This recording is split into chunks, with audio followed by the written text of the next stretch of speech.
সেই মহান অধীর জলে দাপর যুগ হতে তিনখানি দারুক ব্রহ্ম ভেসে বেড়াচ্ছে। হে মহারাজ ইন্দ্রজন্য, তুমি সেই তিনখানি দারুক ব্রহ্ম মানে তিনখানি কাষ্ঠ তুমি নিয়ে এসো, আর রত্ন বেদির পরে সেই তিনটি কাষ্ঠ তিনখানি মূর্তি নির্মাণ করো। কৃষ্ণ, বলরাম, সুভদ্রা, সেই তিনটি মূর্তি তুমি সেখানে নির্মাণ করো, আমি সেখানে তোমার হাতেই পূজা করব। হরি হরি তাই হবে প্রভু, তাই হবে। এই বলেই মহারাজ ইন্দ্রজন্য সেই মহাদধির কুলের উদ্দেশ্যে যাচ্ছে সঙ্গ সঙ্গ নিয়ে। কেমন ভাবে যাইব না, আনন্দে বিভোর হয়ে চলে যাচ্ছে না। ওই দেখো আনন্দে চলিলেন ইন্দ্রধন্য, আনন্দে চলিলেন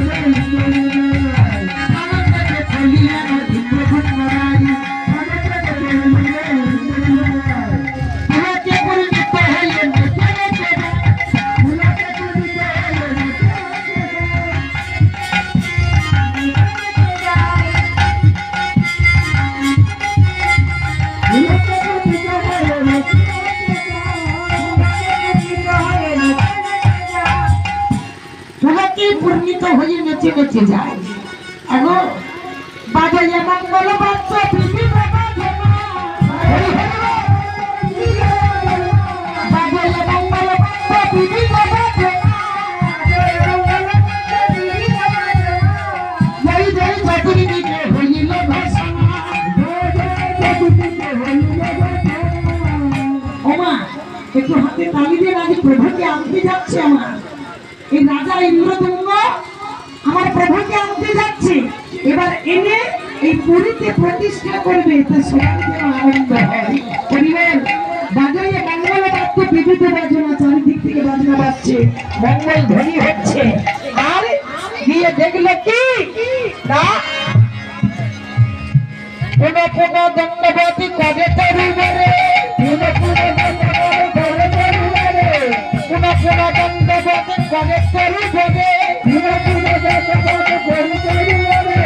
আনন্দ বেদনে তার বাণী নাই, আনন্দ বেদনে তার বাণী নাই,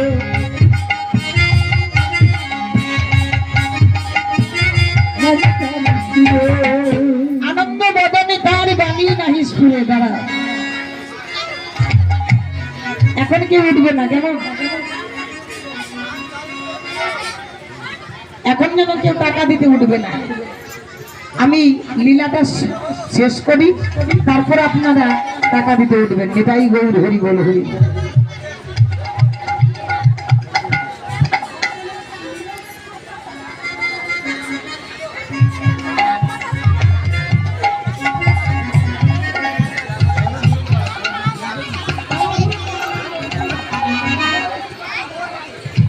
বিধির উপরে রাখলেন, আর রত্ন বিধির উপরে রেখে এবার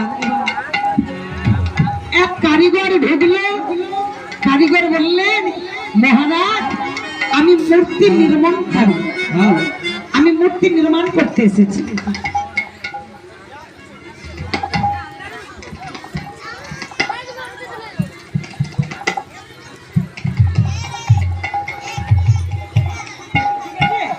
এই যে ঘেরাটা আছে না, এই ঘেরাটা খুলে দেবে। এই ঘেরাটাতে অনেক অসুবিধা হচ্ছে, এটা খুলে দিলে সবার সুবিধা হবে। পরিবার রাধে রাধে। তা সেই মূর্তি নির্মাণকারী কারিগর অন্য কেউ নাই, নিজে ভগবান। বললেন, মহারাজ আমি মূর্তি নির্মাণ করতে এসেছি। বেশ তো, তাহলে চলুন অন্দর মহলে চলুন। বলছেন, শোনো আমি মূর্তি নির্মাণ করব, কিন্তু আমার কতগুলো শর্ত আছে। এই মূর্তি নির্মাণ করতে আমার 21 দিন সময় লাগবে। আর আমি যখন ঘরের মধ্যে ঢুকবো মূর্তি নির্মাণ করতে, তখন সমস্ত দরজা জানলা বন্ধ থাকবে। 21 দিনের আগে যদি কেউ দরজা খুলে দেয়, তাহলে আমি কিন্তু থাকবো না, আমি সঙ্গে সঙ্গে চলে যাব। বেশ বেশ, তাই হবে, তাই হবে। আমি আপনার সব শর্ত মেনে নিতে রাজি। তাই হলো বাবা, মূর্তি নির্মাণকারী মূর্তি নির্মাণ করতে ভেতরে ঢুকলো। 1 দিন 2 দিন 3 দিন 4 দিন 5 দিন করতে করতে করতে করতে 12 দিন 13 দিন 14 দিন পেরিয়ে গেল।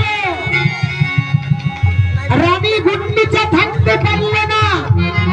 রানী গুন্ডিচা বলে উঠল, মহারাজ মহারাজ, আমার মনে হচ্ছে কেন যেন ভিতরে বিপদ হয়েছে। কেন? আমার মনে হচ্ছে কোনো সারা শব্দ নাই। দেখতে দেখতে 14 দিন পেরিয়ে গেল, এখনো পর্যন্ত কোনো সারা নেই, শব্দ নেই।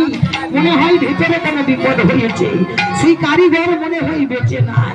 মহারাজ, আপনি আর দেরি করবেন না মহারাজ, আপনি দরজা খুলো, দরজা খুলে দেখো। যেমন বললেন আপনি। হ্যাঁ গো মহারাজ, আমার ভয় পেয়ে গেল।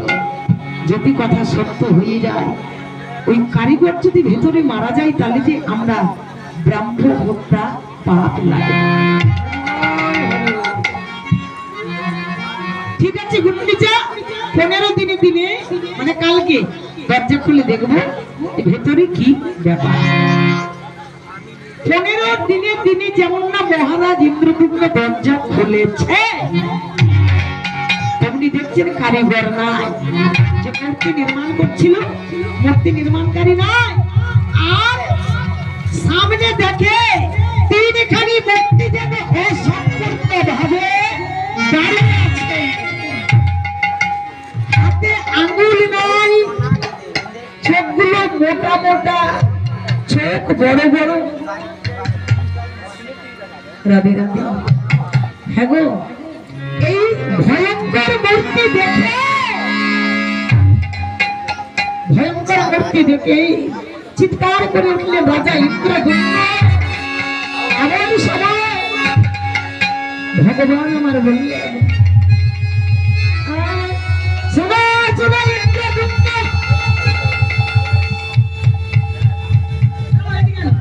শোনো শোনো ইন্দ্রদুম্ন,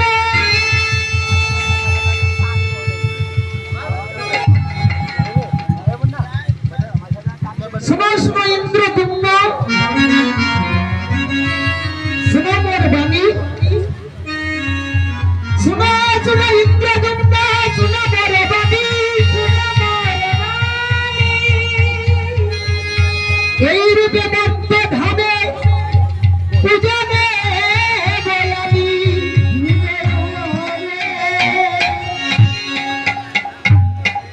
এই মূর্তির তত্ত্ব যেন নারদ ঋষির কাছে সুভদ্রা বলরাম আমি জগন্নাথ মাসি। সুভদ্রা বলরাম আমি জগন্নাথ মাসি। বেশ বাবা, নারদ ঋষির কাছে সবকিছু তত্ত্ব জানলেন। এই মূর্তি নারদ ঋষি পরামর্শ দিলেন। নারদের পরামর্শে বিশ্বকর্মাকে ডেকে ওই সূর্য মন্দির নির্মাণ করলেন, যেটা পুরীতে আছে। যে মন্দিরে জগন্নাথ দেব ঠাকুর স্বয়ং বিরাজমান, সেই মন্দির বিশ্বকর্মার তৈরি। আর ওই জগন্নাথ মূর্তিকে প্রতিষ্ঠা করলো কে? ব্রহ্মাকে আবাহন করলেন। আর ব্রহ্মাকে আবাহন করে সমস্ত দেব দেবী নেমে এলেন এই নীলাচলে। সেই হইতে নীলাচলের আর এক নাম হলো স্বর্গ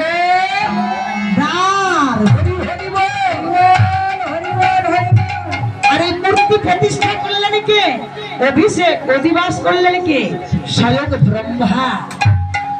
স্বয়ং ব্রহ্মা নিজের হাতে ওই জগন্নাথ দেবকে প্রতিষ্ঠা করলেন।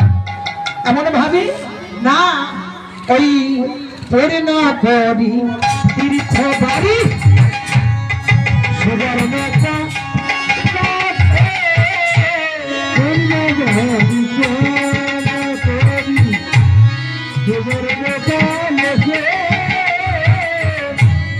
পরিণাম করি তীর্থ বাড়ি সুবর্ণতা তুলসে